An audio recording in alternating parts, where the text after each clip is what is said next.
¿Cómo les va? Muy buenas noches, bienvenidos a CN23. Personalmente, nuestro programa que abarca la actualidad argentina, casi diría en forma exclusiva en los últimos meses con temas económicos. La última semana muy preocupados por las enormes inundaciones que se han dado en la provincia de Buenos Aires especialmente, con 19 municipios afectados en forma más importante que otros, pero estamos hablando de un problema de décadas, con soluciones que seguramente va a llevar mucho tiempo. Pero para un acercamiento a este drama, que no es solamente el título de un diario, un canal de televisión que lo sobrevuela en helicóptero,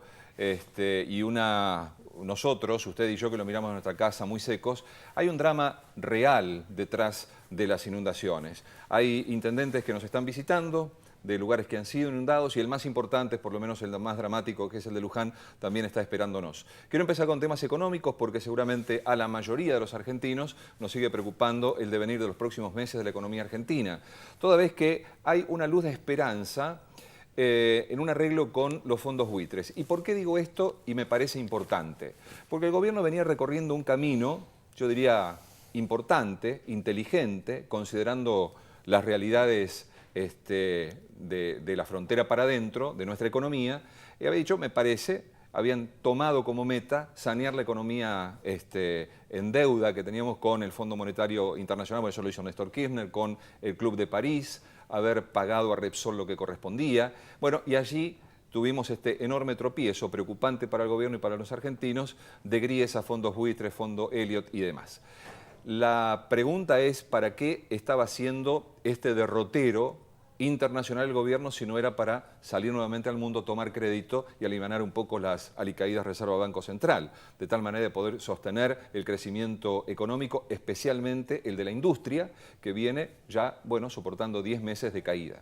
Así es que, bueno, me parece que es un tema central de la economía, no solamente para el gobierno, sino para los argentinos que estamos preocupados, digamos, por la vida cotidiana, y que cuando uno transita una avenida se ve que esta economía cierra negocios, hay empleados despedidos y cesanteados en la industria automotriz, empieza a crujir la economía. De tal manera que me parece importante tener una opinión más que autorizada, que es la del periodista de ámbito financiero y de otros medios, Carlos Burgueño, que está con nosotros. Carlos, gracias por visitarnos. Por favor, gracias por la ¿Cómo invitación. estás? ¿Bien? Bien, muy bien.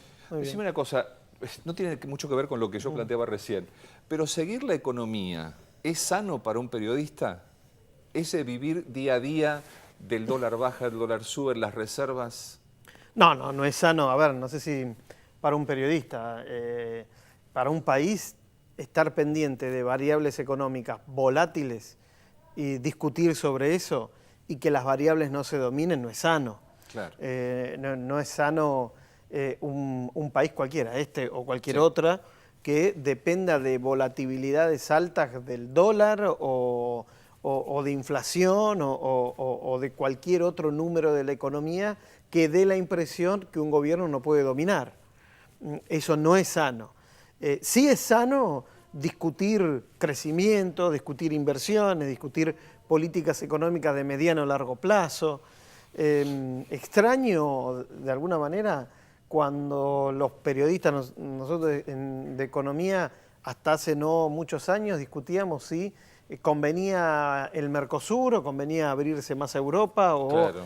convenía algún tipo de acuerdo de mediano o largo plazo con la Unión Europea o extraño también hablar sobre política energética, es decir, por qué la Argentina tiene que importar 14.000 o 15.000 millones de dólares todos los años de energía y cómo puede ser o cómo este país puede generar energía para ahorrarse ese dinero. Extraño eso. O la sustitución de importaciones, que es más O que la el déficit sustitución de energético. importaciones, etcétera. Claro. Preguntarle a una empresa automotriz o a las empresas automotrices o a la minería o lo que sea, ¿qué país creen que se necesita para dentro de 4, 5, 6 años? Claro. Ahora, cuando la discusión económica es, llegamos de acá a diciembre con las reservas, y es estresante. Claro.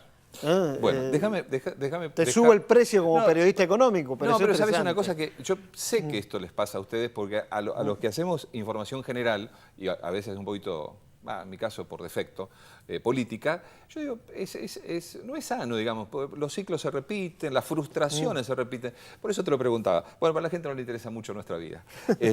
¿Hay indicios de arreglo con los fondos buitres? A ver, ¿qué es lo que pasa? ¿O qué es lo que va a pasar?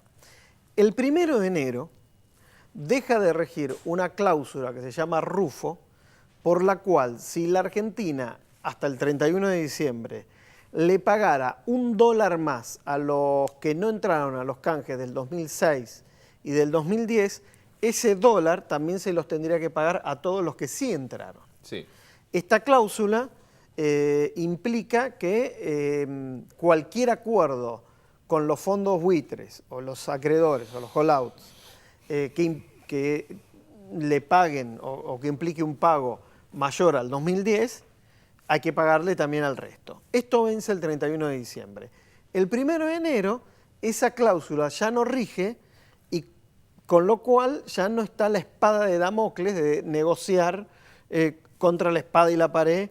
Es decir, bueno, si yo arreglo con los fondos buitres, rige la cláusula Rufo. Si no arreglo, estoy fuera del mundo. Bueno, eso termina el 1 de enero. Yo te pregunté si ves indicios. Digo, Kicillof ha dicho algo esta semana.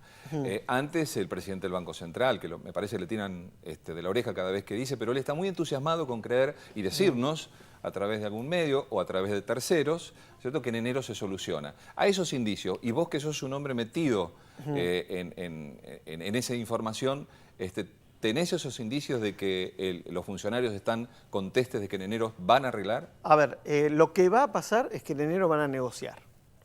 En enero se abre una negociación. No como hasta ahora. No como hasta ahora. Que fue estirar nada más el tiempo, pero cero pero arreglo. Solo eso.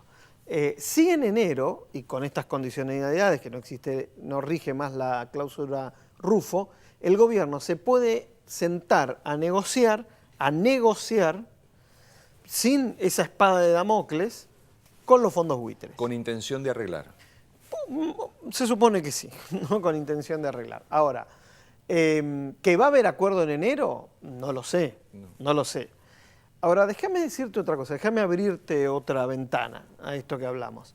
No necesariamente el acuerdo tiene que ser del gobierno argentino con los fondos buitres. A ver, es muy interesante eso. ¿Por qué? A ver, puede ser que el gobierno argentino se siente a negociar con los fondos buitres. Sí. Pero también puede ser que en paralelo haya negociaciones de agentes financieros internacionales de peso, de mucho peso, que se sienten a negociar con los fondos buitres la compra de la deuda que tienen los holdouts y después que si se llega a un acuerdo por ese lado, esos tenedores, estos próximos tenedores de la deuda ex fondos buitres, se sienten a negociar con la Argentina la emisión de un bono.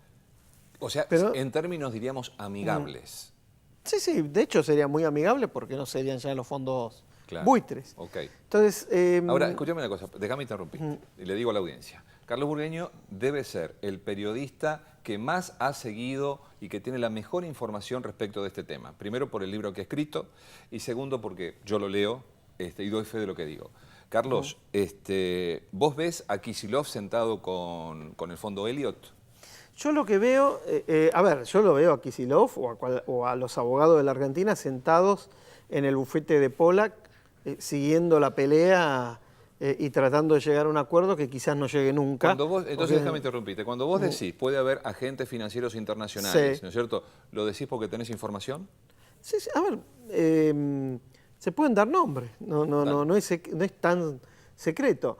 Hay un banco que se llama Goldman Sachs, otro que se llama JP Morgan, el Citibank, conocido. Hay un banco inglés que se llama Barclays, otro banco inglés que se llama HSBC. Hay empresarios de altísimo peso brasileros, hay empresarios argentinos.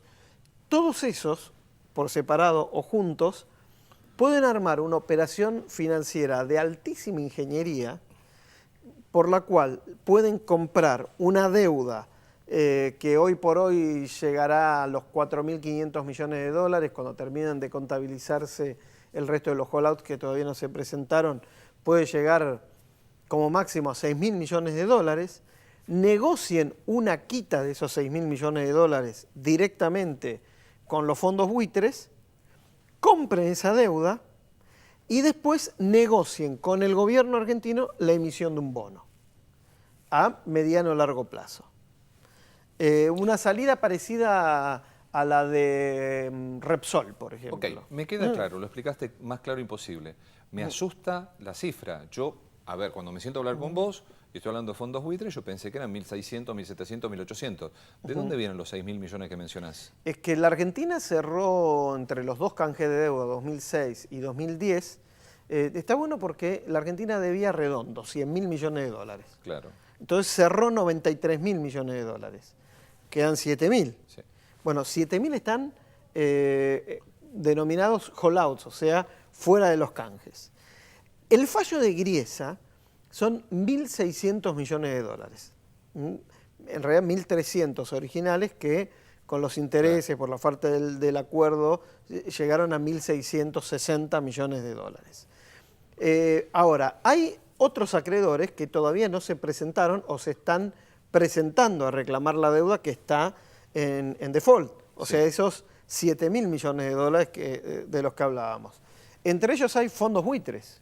Okay. Por ejemplo, está el fondo buitre DART, que es el primero que compró deuda antes de caer en default. Compró en noviembre del 2001, compró 800 millones de dólares y por una cuestión, fíjate lo que son, ¿no?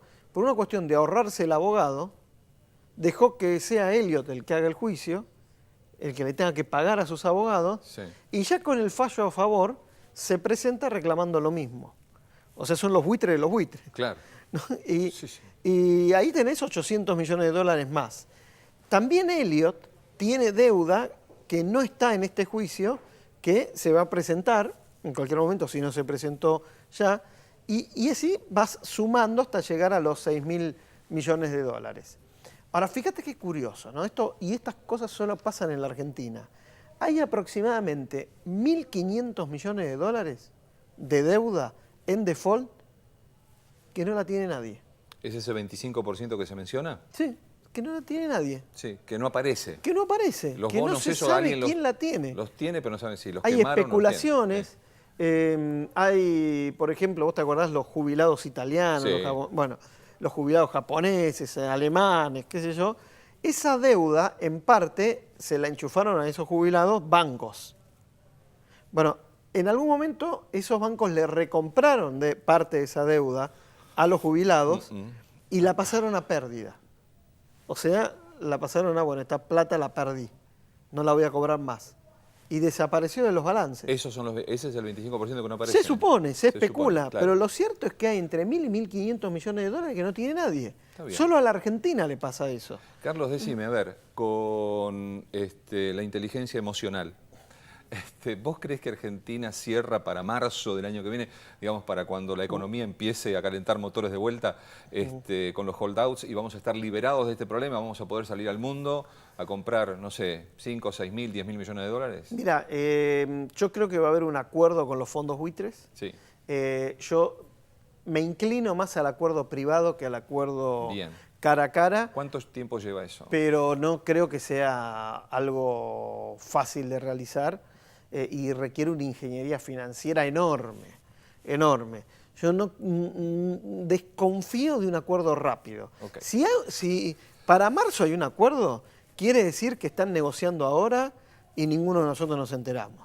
Algunos se enteró. ¿No? Porque Claro, esa versión corría. Algunos se habrán enterado. No se puede hacer público, Está bien. por otro lado, porque si el gobierno argentino dice públicamente que hay algún acuerdo, que hay una negociación, se activa la cláusula roja. Naturalmente, sí, ahí perdemos en serio. Y ahí se pierde, ¿no? Carlos, en el eventual caso, no el eventual, confío como vos que se va a arreglar con los fondos buitres. ¿Cuándo se arregla con los fondos buitres? Cuando termina toda esta batalla con los fondos buitres, pregunto, ¿en qué situación está la Argentina para terminar el 2015, para encarar el 2016, en cuanto a reservas, en cuanto, no sé, valor del dólar, a crecimiento económico?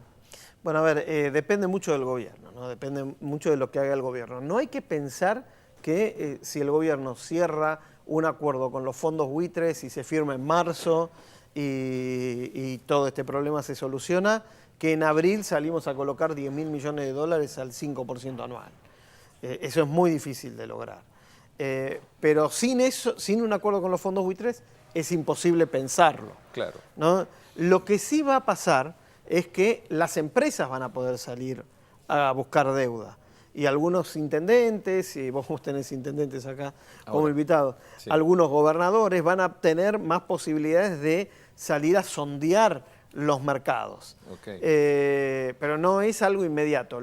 Después dependerá si el gobierno demuestra que mantiene el gasto público en raya, el déficit fiscal lo empieza a controlar, cómo encara la recta final de las elecciones. Ya hay otras variables que empiezan a jugar.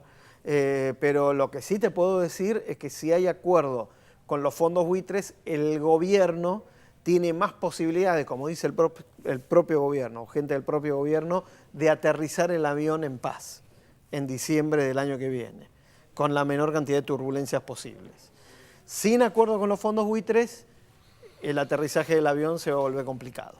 O sea que, volviendo a mi pregunta original, arreglamos con los buitres. En ese caso, vos no ves un despegue inmediato de la economía.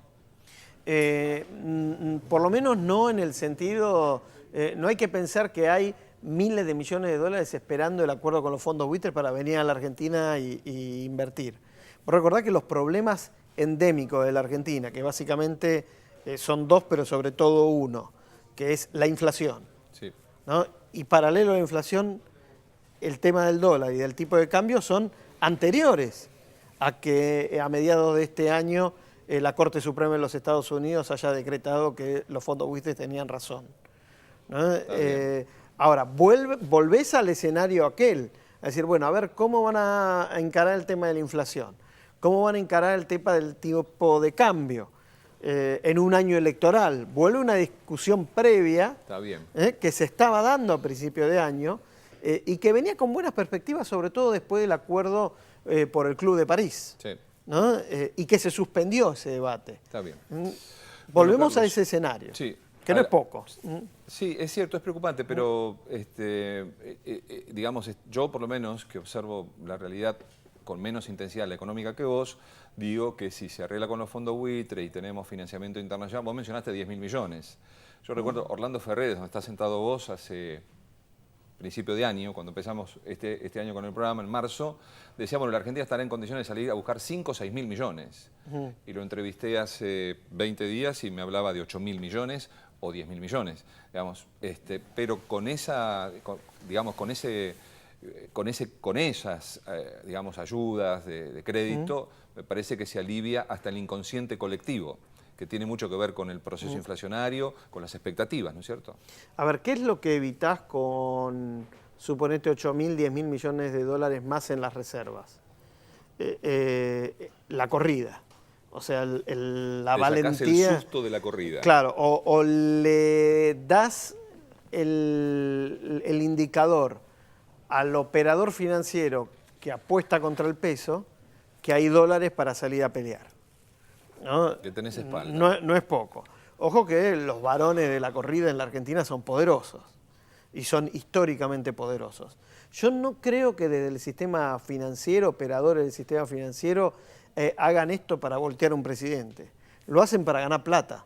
¿Sí? Lo hicieron históricamente. De Martínez de O para acá, crónicamente cada 5 o 6 años, o cada menos a veces, hay una corrida. ¿Qué es lo que le tenés que demostrar a esos varones de la corrida? Que tenés herramientas, que tenés armas.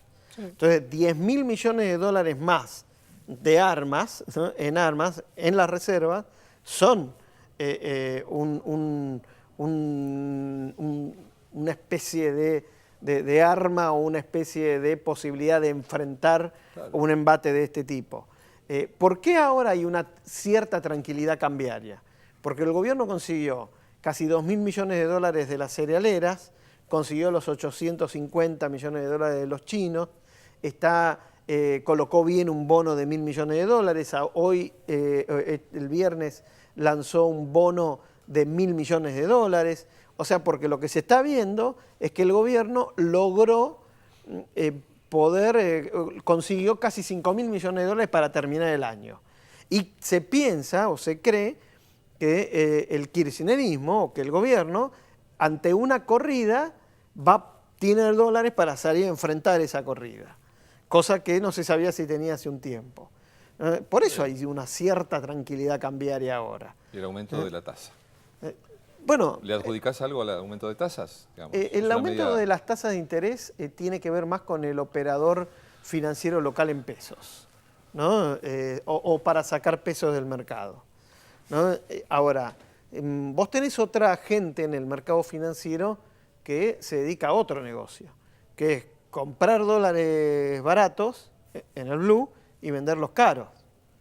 La única manera que vos tenés para que esa parte del mercado se retire de este juego es hacerle perder plata. Y la única manera que tenés para hacerle perder plata es demostrarle que ante la especulación que el dólar va a estar a cierta cantidad de pesos, 16 por ejemplo, para noviembre, que era lo que se especulaba, finalmente octubre terminó, o el viernes, ya primera semana de noviembre, terminó por debajo de 13,50, entonces el que apostó 16 perdió un vagón de guita. Tal cual. Es la única manera que vos tenés de disciplinar esa parte del mercado, hacerle perder plata. Ahora, la tasa de interés tiene que ver con cuestiones, si querés, más macroeconómicas, más de pesos en blanco, más de qué hacen los bancos con sus pesos, qué hacen los bancos en su relación con el Banco Central, con la política económica, etc. Aparte es el mercado del blue, que en la Argentina tiene sus operadores con una experiencia, ¿no?, de años aquilatada. Y años. Carlos, recordame el nombre de tu libro, que quiero que la gente, si tiene ganas, lo compre, porque es la historia primigenia, el génesis de los fondos buitres. Los buitres se llaman. Los buitres. Sí, Carlos Burgueño es el autor. Gracias, Carlos. No, gracias a vos por la Muy invitación. amable. No, por favor. Bueno, a ver, vamos a hablar de un tema... es un tema doloroso. Yo le decía hace un rato, cuando estábamos antes de comenzar el programa, a los intendentes que la televisión no tiene olor, no moja, digamos, es casi un show ver desde una vista aérea una ciudad inundada. Tiene color, tiene agua. Yo digo, cuando baja el agua, ¿sí?, porque ahí no hay gente, ya está evacuada. Cuando baja el agua, ¿se imagina usted y yo por un momento cómo quedó esa casa? Que ahí vuelven papá, mamá, los chicos, la ropa que perdieron, los electrodomésticos chiquitos o los grandes, las fotos, no sé. Es un drama. Y es un drama viejo. Y esto es lo que a mí particularmente me preocupa. Es un drama viejo. Viejo de décadas. Y tal vez me quedo corto. Acrecentado y acelerado por el crecimiento de las ciudades, de los barrios privados, etc. Es un drama. Quiero saber cómo están estas tres localidades con los intendentes que nos están visitando, cómo se llegó a esta situación y qué soluciones les han provisto o prometido desde el Gobierno Nacional y el Gobierno de la provincia, que es el principal actor en todo esto. Les presento a los intendentes, comenzando por mi derecha. Está el intendente de Suipacha, Juan Antonio Delfino. ¿Cómo le va? Antonio, buenas noches. ¿Cómo está? Buenas noches, gracias por venir. A su lado está, bueno, me parece el que más ha sufrido esta contingencia de la última semana, el intendente de Luján. ¿Cómo le va? ¿Qué tal? Está Oscar Luciani. ¿Cómo andas? ¿Bien? Bueno, gracias por hacerse un ratito, porque lo llamamos para la tele y estaba trabajando, creo que como el resto de los intendentes. Y Paco Durañona, que amigo nuestro, el intendente Juan Pablo Anchileri también nos visita, de General Rodríguez. ¿Qué tal? ¿Cómo estás? Muy bien, muy bien. Bueno, Paco se disculpó porque no podía. No podía porque me ha llegado por internet, no me llegó la filmación de ustedes, pero arriba de una chata con todo su personal municipal trabajando, que debe haber sido el caso suyo, ¿no? Así es. ¿Cómo está Luján? Bueno, le voy a decir a los televidentes, que por ahí ya lo saben, este programa se graba viernes. Ahora es viernes a la tarde, a la tardecita. Usted nos está viendo en su casa domingo a las 22. Pero, ¿cuánto ha bajado el río de aquellos casi 6 metros que teníamos principio de semana? Bueno, llegamos a un pico de 5 metros 32. Exacto. Que fue la tercera inundación más grande que tuvo Luján. Podemos decir que la más grande fue de 6,40 metros en el año 85, seguida de una de 6,25 metros. En el año 2012 tuvimos una inundación de 5,12 metros. Oscar, ¿cuál fue la primera registrada más grande? De 6,40 metros en el año 85. 85. Así es. Y en el mismo año se produce otra inundación de 6,25 metros. Ahora, en el 93, hubo otra inundación. Se habían hecho algunos trabajos sobre el río, el dragado del río, pero en el año 93 se produce una inundación también de 5,25 metros. Fue superada por esta inundación última en 5,32 metros.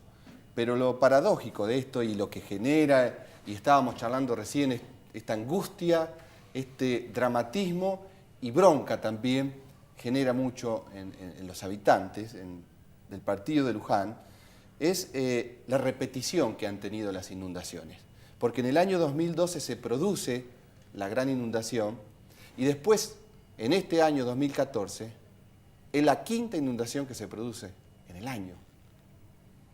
Entonces, ¿En febrero tuvieron una? Tuvimos en febrero, claro, tuvimos en marzo, en abril, y esta que se produce ahora, donde con un fenómeno diferente, ¿no? Porque es una inundación sobre otra inundación, donde llega a 5,32 metros, la cuenca desagota agua, baja a 3,20 metros y llueve 130 milímetros nuevamente. ¿Cuál es la cota del río? ¿Cuál es la medida del río para que no se inunde? Y para que no se inunde, 1,50 m es la medida. Hasta y ahí. Hasta ahí andamos. O sea que ya estaban por el doble de la medida, ya estaban en 3 metros y pico y volvió a llover. Y volvió a llover. Bueno, Oscar, dígame una cosa. Por ahí la persona que está mirando tiene alguna idea de que esto ha estado pasando, lo mismo que con las otras intendencias, pero yo quiero saber lo siguiente. ¿Cómo hace el vecino de Luján qué le pasa al vecino de Luján cuando se le inunda la casa? ¿Usted cuántas pulperías tiene ahí en la zona de Luján? Muchas. Muchísimas, sí. Muchísimas. Bueno, yo he estado en alguna por ahí, cercana a un río, y era de, no sé, de 1800, era muy vieja, y me decía que la tapaba el agua. Bueno, y me contó un poco los pormenores de cómo es eso, que pierden todo. El vecino de Luján, ¿cómo hace para soportar 5, casi 6 metros de agua? Bueno, realmente es desastroso esto, ¿no? Y más en una quinta inundación. Realmente ya no la soporta y es el dramatismo que se está viviendo y es esta angustia que se está viviendo. ¿No se va la gente? La gente, bueno, sabemos que el río está, en realidad la ciudad está enclavada en lo que es el río de llanura. La basílica se construyó sobre el río, digamos, y todo el centro y el casco histórico de la ciudad está sobre el centro. Pero más allá de esto, creo que la necesidad tal vez de trabajos sobre toda la cuenca del río Luján es lo que, como bien decía, décadas y décadas que necesitaron obras para poder hoy decir Suipacha, Mercedes, Luján, Pilar y Río abajo no sufran estos fenómenos que son repetidos, porque también las condiciones climáticas han cambiado, y esto hay que decirlo, que llueva 400 milímetros sobre la cuenca del río es algo insólito. Que no se ¿En da cuánto repetir. tiempo? En 12 horas aproximadamente, claro, se dio esa cantidad, donde no hay cuenca que pueda soportar semejante cantidad de agua.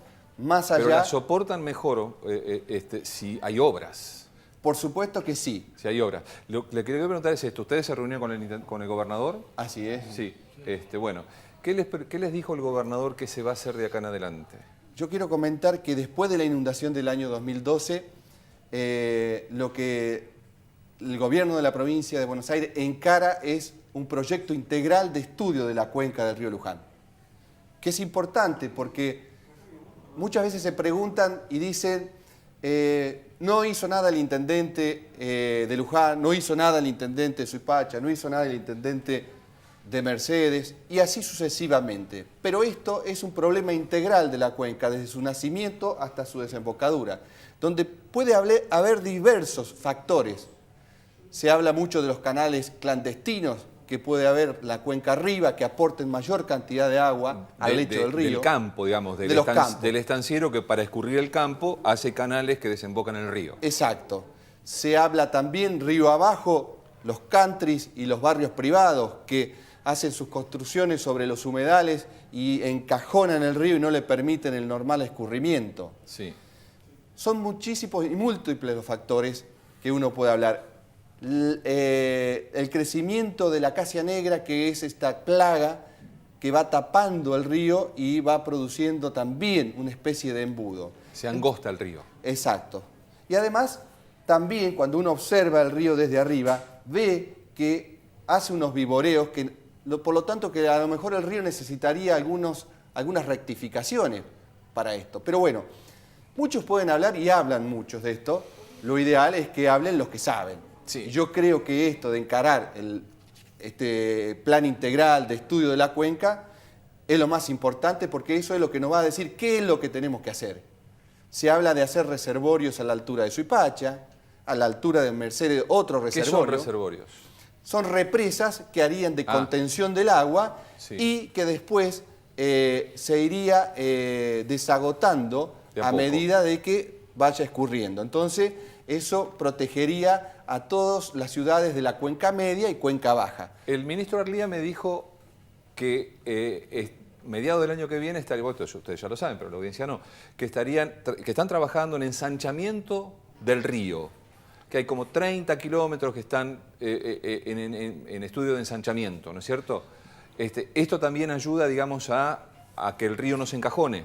Bueno, como estas obras que estamos hablando son estructurales de las represas, y bueno, se comentó en una reunión que tuvimos con el gobernador que el costo podría llegar a 3.000 millones de pesos realizar estos trabajos, pero que tenemos que tener precisamente dónde deben hacerse estos trabajos, cómo deben hacerse, si hay que hacer dragado, si hay que eliminar las compuertas que hay.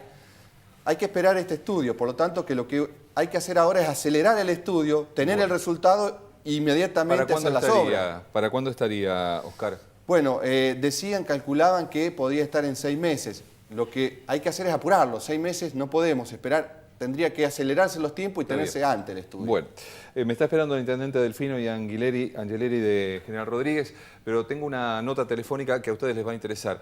Yo para mi programa de radio uso de servicio meteorológico al servicio de The Weatherwise, que es un servicio americano que tiene 30 y pico de satélites en el mundo, que es absolutamente preciso. El responsable en Argentina del servicio de The Weatherwise es Antonio Din, que es analista agroclimático de Weatherwise Argentina y que nos está escuchando. Antonio, ¿me escucha? ¿Cómo le va? Buenas noches. ¿Qué tal, Antonio? Un gusto. ¿Cómo le va? ¿Puede aumentar un poquito el retorno, por favor? Sí, cómo no, ahí se lo levantamos en el control. Gracias.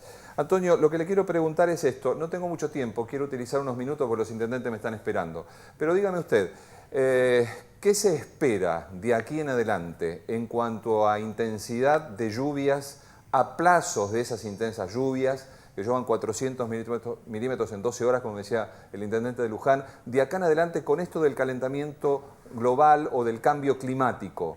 ¿Es factible que tengamos mayor intensidad de estos fenómenos o que no, o hay otros fenómenos como el niño o la niña que influyen y de qué manera? Fenómeno del niño que todavía técnicamente no ha llegado a nivel de niño débil, pero que durante los próximos días del mes de noviembre o durante, digamos, el mes de diciembre próximo, muy probable, ya lo anunciaron por escrito, que el Servicio Meteorológico de los Estados Unidos, que se llama NOAA, oficialmente lo declare como niño débil. Ahora, mientras tanto, la palabra eso, débil... Antonio, ¿qué significa eso? Eso es lo que le iba a explicar, que casualmente débil es como un diálogo cerrado entre científicos especializados en, digamos, los océanos, y no está relacionado a lo que pueda suceder lo voy a poner en terreno de lo ridículo un poco como para que suene bien claro. No tiene que ver con lo que pase en Luján ni en San Antonio Oreco o La Plata. Es un diálogo exclusivamente propio de los científicos. Mientras tanto, debo decirle de que el efecto del fenómeno Niño, que son aguas cálidas más arriba de, digamos, por arriba de lo que se considera normal, existe. En realidad las temperaturas están, la evaporación está, y la señal o el efecto ya se viene sintiendo. Por ejemplo, estos dos temporales que hubo sobre finales del mes octubre, 28 y 29, y los primeros días de este mes, era una clara señal del Niño y de aguas cálidas que no tienen nombre, pero que están afuera de Mar del Plata en dirección al sudeste del Brasil. Antonio, la combinación de ambas, a través de los vientos prevalecientes, produjeron eso. Antonio, ¿estos fenómenos se pueden repetir de acá a fin de año, en el verano que vamos a tener ahora a partir de 21 de diciembre? Tal cual como sucedió, es muy poco probable. Sucedió, me refiero, es decir, días 28, 29, una especie de recreo en el medio, y luego día primero al tercero de noviembre, muy poco probable. Pero quiero hacer una aclaración. Podemos ver las fechas de las tormentas aisladas, algunas que son, digamos, del tamaño del 70%, por ejemplo, de la provincia de Buenos Aires, como para que tengan una idea. Sí. Pero lo que no podemos prever es el volumen de esas tormentas. Si no nos acercamos, póngale 2 o 3 días antes, especialmente 2 días sería mejor todavía. Sí. Algunas de estas tormentas que las van a ver, y hay una buena cantidad de ahora hasta que lleguemos hasta casi finales de abril del año que viene, van a ser potentes, no cabe la menor duda, y a donde se van a calmar, digamos, o van a decrecer sería la primer quincena de diciembre, durante el mes de enero, y en algunas zonas, que no es el caso de la ciudad de Buenos Aires, más hacia el lado del centro sudeste de la provincia de Buenos Aires, también se van a calmar durante la primera quincena de febrero, como para darle una especie de panorama digamos, amplio de lo que usted me pregunta. Antonio, lo último que quiero preguntar es esto. En cuanto a una tormenta importante, de aquí a marzo, ¿ustedes están previendo alguna en alguna fecha en particular? Bueno, es que hay varias que yo, digamos, se lo puedo pasar a usted por mail, de tal forma que usted se lo pueda facilitar a los intendentes. Bueno, pero hay varias, pero no de la intensidad de las que tuvimos fin de agosto, principio de noviembre.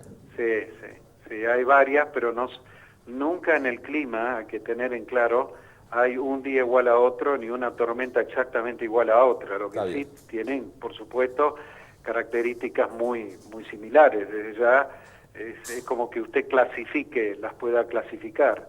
Pero que sí hay que estar definitivamente, si tenemos una señal Niño por un lado y esto que le acabo de explicar afuera de Mar del Plata por el otro, es puro sentido común de que vamos a tener unas cuantos episodios de estos más por delante. No iguales, pero sí de característica para respetar, ¿no? Gracias, Antonio, muy amable. Ha sido un placer. Igual. Antonio Din, que es analista agroclimático, es el que contrata a la gente de campo para saber el clima preciso de acá a una semana hasta 2 o 3 meses en el futuro. Bueno, alivio por lo menos por lo que nos dice Antonio Din, pero de todas maneras tormentas, bueno, natural que haya.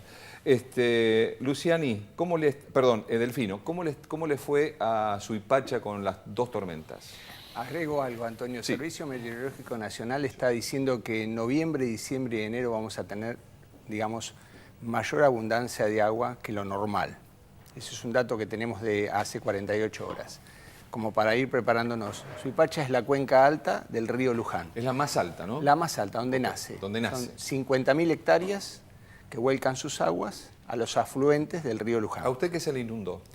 Una localidad rural que se llama General Rivas y un curso de agua que atraviesa la planta urbana de Suipacha. Nosotros estamos preparados con un promedio de 75 milímetros al año mensual. No hay forma. Entonces, cuando habla Oscar de que llueven 400, usted se dará cuenta que es decir, estamos preparados para 150 milímetros, pero ahora hay que prepararse para otra, digamos, media más alta.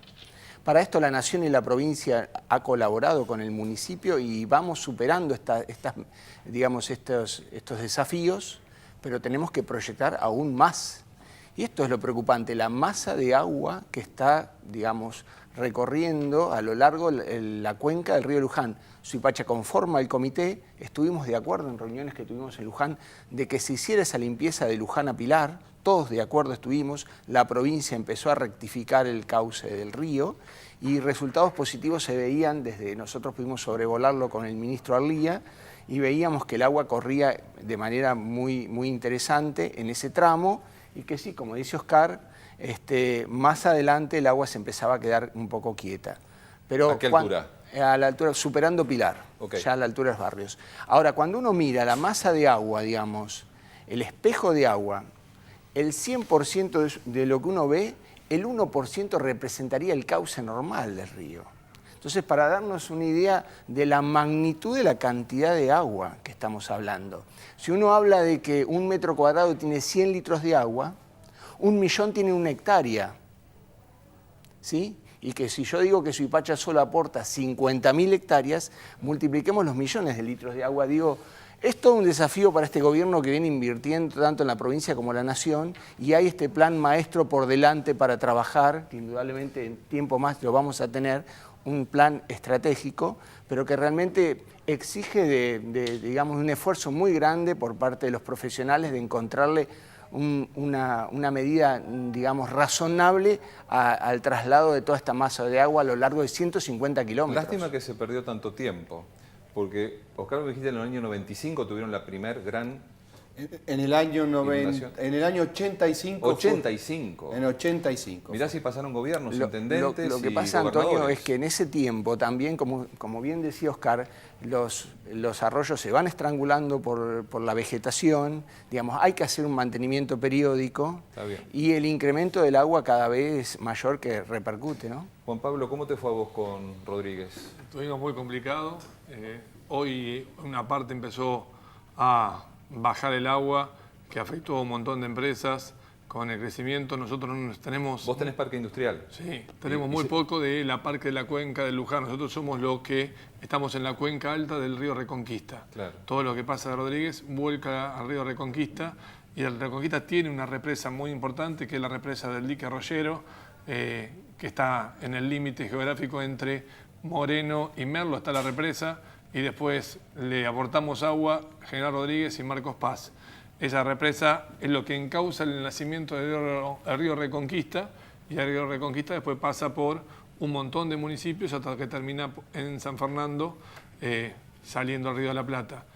Creció muchísimo el río, cayó muchísima agua, empezó hoy empezado a bajar en lo que es la contención del dique Arroyero. Tanto Marcos Paz como General Rodríguez estaba muy fuera del cauce de lo que es el arroyo del Durazno y la Choza, que son los que llegan hasta ahí.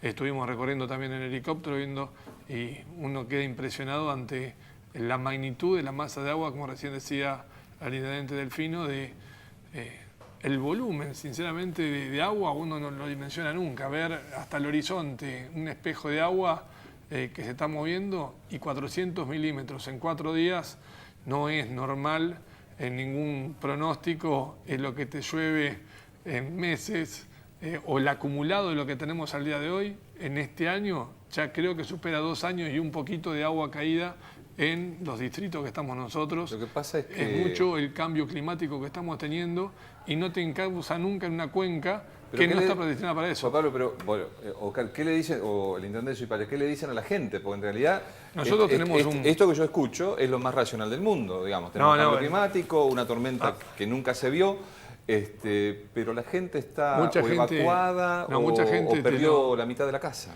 No, Antonio, mucha gente te lo entiende, la cantidad de agua es mucha la bronca en el momento porque no puedes hacer nada contra que ves el agua, la masa de agua que te está creciendo. Sinceramente creo que lo mejor que sale en nuestro pueblo es la solidaridad de un montón de vecinos que empiezan a ayudar al que está al lado a correrle los muebles al otro, ayudar al que menos tiene, sinceramente, pero con esto no alcanza. Nosotros estamos haciendo hicimos con la Universidad Tecnológica de Avellaneda, se hizo un estudio de todo el casco urbano de Rodríguez, es una obra significativa en cuanto al volumen, supera una vez y un poco más el presupuesto de la municipalidad anual, una sola obra a lo que es el casco urbano. A eso le faltan todos los canales que son a cielo abiertos, que son la desembocadura de esto, y contra tanta cantidad de agua, por más que mantengan los canales y demás, siempre se te produce el desborde del agua y tenemos que estar muy agradecidos, tanto a la provincia y a la nación, de la ayuda que nos bajaron a nuestro municipio y sinceramente, debido con nosotros el Ministerio de Planificación, el Ministerio de Desarrollo, Alicia Kirchner, todas las áreas, la ayuda que enseguida bajaron técnicos y bajó personal a auditar trabajadores sociales dándole asistencia, creo que también fue lo que ayudó mucho a ayudarle a los vecinos a pasar este momento y estamos rogando todo que sigamos con este buen tiempo unos cuantos días más. Una respuesta de 30 segundos, no tengo más tiempo. ¿Hay consecuencias económicas? No digo en el casco urbano, digo con la producción, bueno, el trigo he leído, se retrasa con la producción. Yo tengo 3 empresas bajo el agua que están paralizadas. Industrias. Industrias. Tengo metalúrgicas, tengo industrias donde se destila combustible, tengo una fábrica de agroquímicos que gracias a Dios no se mezclaron los agroquímicos con el agua. A ver, todas estas empresas juntas son más o menos 1000 puestos de trabajo. Suipacha tiene la mitad de la superficie, de 100.000 hectáreas, que es el partido, 50.000 están afectadas por todo este fenómeno. Así que imagínense el impacto en lo agropecuario. Por eso, ahí en esas 50.000 hectáreas está contando campos, sembradíos o campo ganadero. Anegados totalmente. Anegados, o sea que la recuperación... Estamos trabajando en 3 proyectos con la Nación, hoy trabajando concretamente en 2 cuencas hídricas y en un afluente muy importante que atraviesa la planta urbana, que vamos a hacer un entubamiento, un desagüe pluvial muy importante, digo, como trabajos, digamos, para dar respuesta a la comunidad respecto de este fenómeno, ¿no? Oscar, concluye Luján usted. también, un parque industrial muy importante, ha quedado todo bajo el agua. Pero más allá de esto, yo, y que debo ser honesto en esto y decirles realmente la verdad. Se encararon obras, Tony Delfino lo dijo recién, paliativas, pero no fueron suficientes, se está trabajando, se ha hecho un 25% del trabajo, que son la limpieza de los márgenes del río, que era lo que estaba hablando y que el ministro Arlía dijo, desde Luján hasta la Ruta 8, financiada por la provincia, otra obra de limpieza de las márgenes del río, de la Ruta 8 hasta la 9, financiada por la Nación, pero realmente con la gran cantidad de agua se necesitan obras estructurales. Por lo tanto, que hoy el vecino, cuando uno le pregunta, ¿con qué le puede responder? Y te dice, no, asistencia no queremos. Claro. Queremos obras estructurales para que no nos vamos a inundar. Natural. De acá a 30 años, que no ocurrió allá como en el año 85, que no se hicieron estas obras y hoy en 30 años estamos viviendo aquella misma situación. Bueno, esperemos que se haya aprendido la dura experiencia. Yo creo que de ahora en adelante está el camino para hacerlo y está la predisposición también. Bueno, les agradezco a los 3 que hayan venido. Gracias, Doña. Mi solidaridad con los vecinos, con ustedes que han estado trabajando mucho y con el resto de los 16 municipios. Acá tengo el listado, no lo voy a leer, pero a cada una de las localidades nuestra solidaridad, especialmente a los vecinos que se han encontrado de la noche a la mañana con que perdieron su casa, bueno, y el peor de los escenarios para ellos. Nos encontramos el domingo que viene aquí en CN23, personalmente. Hasta entonces, muchas gracias.